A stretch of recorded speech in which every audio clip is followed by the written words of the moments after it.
going on, guys? Dr. Sean J. Harris here, Generational Wealth Academy. Great morning, everybody. Listen, I want to talk to you guys about the 5 money habits that are bad. We always talk about having good habits, but many times we got to think that if you focus on some of the bad habits and not do those, the good habits will have a good foundation from which they can grow. So what I want to talk to you guys about are those 5 money habits that are bad.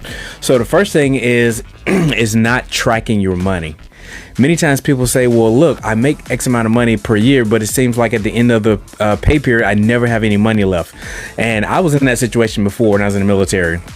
We got paid on the 1st and the 15th, and some people even got paid just on the 1st. So we always had this funny saying, we could tell how people's money was looking by the end of the month based on what kind of beer they were drinking. So at the beginning of the month, everybody drank premium beer, but by the 21st or the 23rd of the month, if you're drinking Pabst Blue Ribbon beer, then we knew that your money wasn't right. So one of the key things about tracking money is you got to see where your money is going.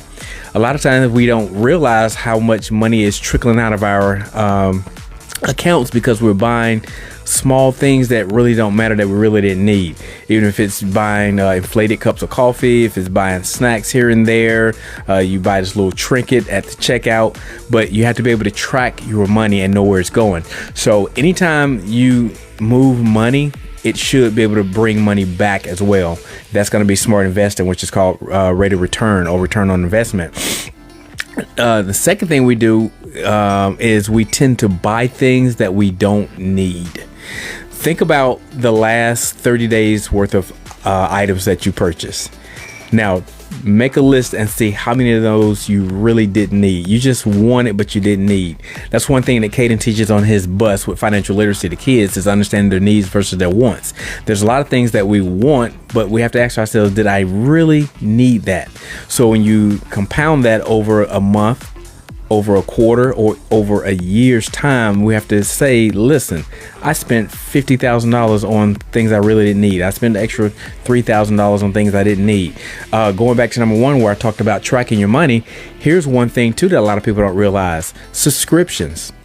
Many of us have subscriptions to things that are maybe $9 here, whether it's a TV subscription, whether it's a magazine subscription, just different types of subscriptions that we have over a period of time. And I tracked at the end of 2022, I had nearly $350 worth of subscriptions that I don't even use. So it's little things like that that you have to be able to identify where your money is being trickled out to. The third thing is I want to talk about is getting rich quick. So many people feel that they can get rich quick and they have that mentality, but they just jump around from one thing to the next thing. I see people online who one day are promoting Airbnb, the next day they're promoting doing Turo, then the next day they're promoting selling t-shirts. It's like they just bounce from one thing to the next. You got to get locked in, because if you chase multiple rabbits, they're all going to get away. Find that one rabbit, lock in, and go chase him down. And then this leads into another topic. I'm going to squeeze in here real quick. It's about building tap roots. A tree has a tap root. That tap root can go anywhere between 4 to 7 feet deep. The purpose of that one root is to go down for water and nutrients for the tree. The other roots are shallow roots. They only go down a couple feet. Therefore, stability and just keeping the tree stable and in the ground. But it's that one tap root that feeds. So the same thing with creating income. You have to be able to create that one stream of income, that tap root. So many people, I know we all have these creative ideas. Hey, I can make money doing this, I can make money doing that. But it's like little bits of money all over the place instead of finding that one meat and potato that can really create massive income and cash flow for you. Then you take that tap root and it starts feeding the stabilizing roots. So if you do have a secondary creative idea, you do want to kind of expand that first brand, then you can do that, but you're using money from that main tap root to be able to fund other sources. And then ultimately those sources can now come back and feed into the main tap root. So when building your finances, you have to be able to stay focused on what is that one idea. So when I sit down with clients, many times they say, Sean, I want to do this, I want to do that, I got this idea, I want to write this book, I want to create this course. The first thing I ask them, which one makes the money? Whichever one that is, that's the one we focus on, and that is your cash cow. So you got to stay focused on understanding the longevity of being able to create wealth long term and getting revenue and cash flow to come consistently. Now, would I rather get wealthy slow or fast? Of course, I want to go the faster route. There are faster ways, so it doesn't take forever to get wealthy. And I talk about that with my clients when I explain to them. I ask them, what do you make annually? I want you to think about that, and I now want you to think about making that annual amount in 30 days. That's how we begin to stretch your mind. So it doesn't take all year to make $80,000. You can do that in a month. You can do it in a week. You can do it in a day. You can do it in an hour. So it's all based on your mindset and understanding how money is truly made. Number 4 is relying on one source of income. So many times we get so locked into our professions, into our jobs, and it's like, hey, this is it. Listen, when I was in law enforcement, that was my career, my trigger finger. If something ever happened to that trigger finger, that would have stopped my way of creating income. So you got to ask yourself, whatever it is you do to create income, is it based on your physical ability to perform? 9 out of 10 times, most people's ways of creating income is based on their physical ability to perform. So I have this philosophy that I call the X out factor. The X out factor is what happens if you're X'd out of the equation. What just happened to your family financially if you're the head of household and you're no longer there? What's going to happen? I wrote an amazing book called Just in Case Money. In Just in Case Money, I talk about that. Do you have a backup source of income? Just like in our vehicles, we have a spare tire. The purpose of that spare tire is just in case of a blowout, just in case of a flat tire. Well, we got to ask ourselves, what happens in the event that you have a financial blowout? You get a flat in your finances. Do you have a spare tire? I have another book here called Unicycles, Bicycles, and Tricycles. Same thing here. A unicycle is one source of income. Think about a person on a unicycle. When you went to your circus, they pedal forward, they pedal backwards, they pedal forward, pedal backwards. They can kind of turn in different directions, but they have to keep pedaling. That's that one source of income. But if that person got off that unicycle, what happens to the unicycle? The unicycle will topple. Then let's move up to a bicycle. A bicycle has 2 tires. We have a little bit more stability. We have a little bit more flexibility and maneuverability.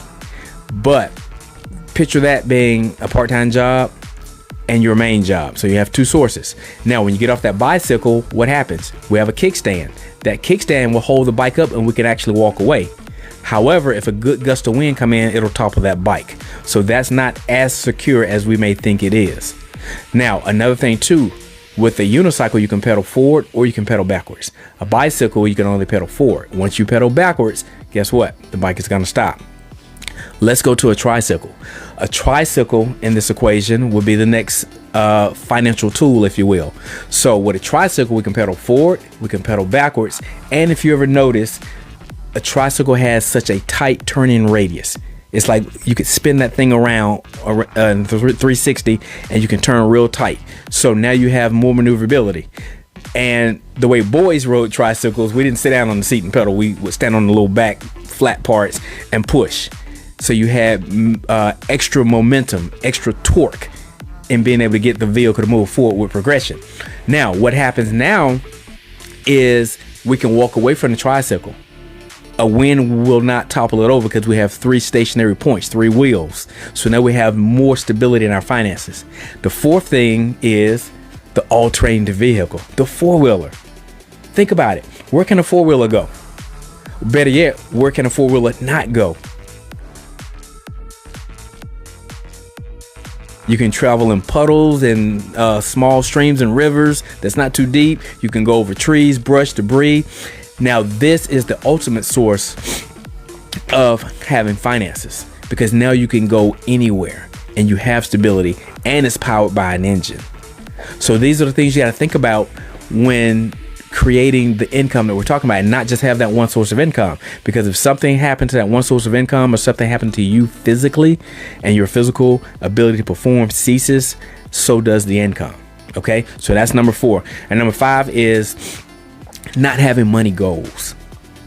Again, in law enforcement, if you don't know where the target is, you don't know where you're going to hit. You're just going to be firing. You got to at least have a target to know, okay, I need to fire in this direction. Now you can start focusing in and honing in on that target, on the bullseye.